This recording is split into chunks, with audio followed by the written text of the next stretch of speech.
നമ്മൾ ഇന്നിവിടെ കുറച്ച് സ്പൈസി ആയിട്ടുള്ള ലെമൺ പെപ്പർ ചിക്കനാണ് പ്രിപ്പയർ ചെയ്യാൻ പോകുന്നത്. വളരെ സിമ്പിളായിട്ട് പ്രിപ്പയർ ചെയ്യാവുന്ന വളരെ വെറൈറ്റി ആയിട്ടുള്ള ഒരു ചിക്കൻ ഡിഷാണിത്.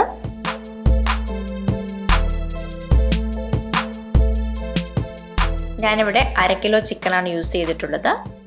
നന്നായിട്ട് കഴുകി വൃത്തിയാക്കി വെച്ചിട്ടുണ്ട്. ഇനി നമുക്ക് ആദ്യം ഇതൊന്ന് മാരിനേറ്റ് ചെയ്യാം. 1 ടീസ്പൂൺ ഉപ്പ്, 1/4 ടീസ്പൂൺ മഞ്ഞൾപ്പൊടി, 1/2 ടീസ്പൂൺ കുരുമുളക് പൊടി, 1/2 കപ്പ് തൈര് ഒന്ന് ഉടച്ചത്, 1/2 നാരങ്ങയുടെ നീര്, മല്ലിയില അരിഞ്ഞത് കുറച്ച്. ഇത് നമുക്ക് നന്നായിട്ടൊന്ന് ചേർത്ത് കൊടുക്കാം.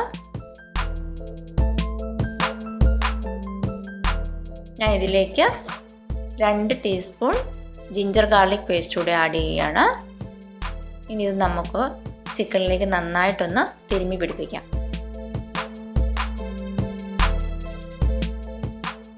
ഇനി ഇതൊരു 1 മണിക്കൂറത്തേക്ക് റെസ്റ്റ് ചെയ്യാൻ വെക്കാം. നമുക്ക് ആ സമയം കൊണ്ട് ചിക്കനിലോട്ട് ആഡ് ചെയ്യാനുള്ള സ്പൈസസ് ഒക്കെ ഒന്ന് പ്രിപ്പയർ ചെയ്ത് വെക്കാം. ഞാനിവിടെ 1/2 ടീസ്പൂൺ ജീരകം, 1/2 ടീസ്പൂൺ പെരുംജീരകം രണ്ടും എടുത്തിട്ടുണ്ട്. ഇതൊന്ന് ചെറുതായിട്ട് ഡ്രൈ ഫ്രൈ ചെയ്യാം. ഇത് നമുക്ക് ലാസ്റ്റ് നന്നായിട്ടൊന്ന് ചതച്ച് ചിക്കനിലോട്ട് ചേർക്കാനുള്ളതാണ്.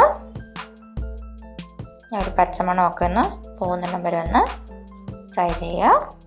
നമുക്കിത് തണുക്കാൻ മാറ്റി വെക്കാം. നമ്മൾ ചിക്കൻ മാരിനേറ്റ് ചെയ്യാൻ വെച്ചിട്ട് 1 മണിക്കൂർ ആവാറായിട്ടുണ്ട്. ഇനി നമുക്കൊരു പാൻ ചൂടാക്കാൻ വെക്കാം. ഇതിലേക്ക് കുറച്ച് എണ്ണ ആഡ് ചെയ്ത് കൊടുക്കാം. എണ്ണ ചൂടായിട്ടുണ്ട്. ഞാൻ ഇതിലേക്ക് 1 ഏലക്ക, 1 ഗ്രാമ്പൂ, കുരുമുളക്, 1 ബേ ലീഫ്, ഇഞ്ചി നീളത്തിൽ കനം കുറച്ച് അരിഞ്ഞത് ഇത്രയൊന്ന് ആഡ് ചെയ്ത് കൊടുക്കുവാണ്. പിന്നെ ഒരു കാര്യം, ഈ ഗ്രാമ്പൂ, ഏലക്ക, ബേ ലീഫ് ഇത് 3ഉം തികച്ചും ഓപ്ഷണലാണ്. നിങ്ങൾ ചേർക്കണമെന്ന് ഒരു നിർബന്ധവും ഇല്ല. ഞാൻ ചെറിയൊരു ഫ്ലേവറിന് വേണ്ടി ആഡ് ചെയ്തു എന്നേ ഉള്ളൂ.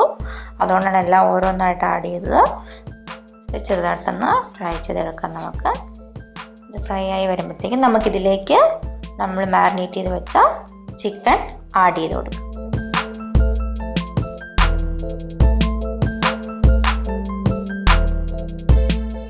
നന്നായിട്ടൊന്ന് ഇളക്കി കൊടുക്കുക. 2 പച്ചമുളക് കീറിയിടുകയാണ്. നമുക്കിത് ഒന്ന് മൂടി വെക്കാം. മീഡിയം ഫ്ലെയിമിലിട്ടാൽ മതി.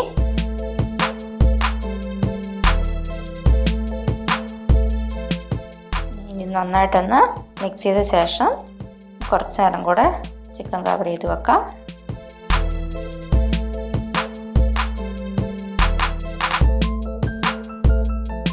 ഇപ്പം നമ്മുടെ ചിക്കൻ നല്ല വേവായിട്ടുണ്ട്. ഇത് ഇടയ്ക്കിടന്ന് ഇളക്കി കൊടുക്കണം കേട്ടോ. ഒരു 3/4 വേവോളം ആയിട്ടുണ്ട് നമ്മുടെ ചിക്കൻ. ഞാൻ ഇതിലേക്ക് നമ്മൾ ഡ്രൈ ഫ്രൈ ചെയ്ത് വെച്ച പെരുംജീരകവും ജീരകവും ചതച്ചത് ചേർത്ത് കൊടുക്കുകയാണ്. അതുപോലെ 1 ടീസ്പൂൺ പെപ്പർ കൂടി ആഡ് ചെയ്യുന്നുണ്ട്. പിന്നെ 1/2 നാരങ്ങയുടെ നീര് കൂടെ ആഡ് ചെയ്യുകയാണ്. പിന്നെ ആവശ്യത്തിന് ഉപ്പും. അതുപോലെ ഈ ഉപ്പും നാരങ്ങാനീര് നിങ്ങൾ ഉപ്പും പുളിയും നോക്കിയിട്ട് ആഡ് ചെയ്താൽ മതി. കുറവാണെന്ന് തോന്നുവാണെങ്കിൽ മാത്രം. കാരണം നമ്മൾ തൈര് ആഡ് ചെയ്യുന്നുണ്ട്, ആദ്യമേ തന്നെ നാരങ്ങാനീര് ആഡ് ചെയ്യുന്നുണ്ട്. നല്ല പുളിയുള്ള നാരങ്ങയൊക്കെ ആണെന്നുണ്ടെങ്കിൽ അത് തന്നെ മതിയാവും. നമ്മുടെ ഡിഷ് റെഡി ആയിട്ടുണ്ട്. എല്ലാവരും എന്തായാലും ടേസ്റ്റ് ചെയ്യാൻ അങ്ങോട്ടൊരു അടിപൊളി സംഭവമാണ്. നമ്മൾ അധികം ആർട്ടിഫിഷ്യൽ ആയിട്ടുള്ള മസാലകളൊന്നും യൂസ് ചെയ്തിട്ടില്ല.